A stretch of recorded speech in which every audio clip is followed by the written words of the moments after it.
Settima serie, i blocchi di partenza, in corsia 1 Jacopo Nicolò Formentin, Antares Nuoto, 2 Luca Pidoggia, Idros, corsia 3 Stefano Finotto, Idros, alla 4 José Lancerini, Team Veneto, 5 Tommaso Zuin, Idros, corsia 6 Matteo Collina, Circolo Nuoto Wisp, alla 7 Andrea Polo, Idros, corsia 8 Davide Salmistraro, Amatori Nuoto.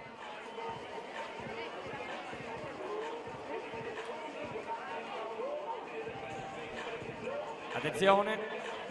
in questa serie appena conclusa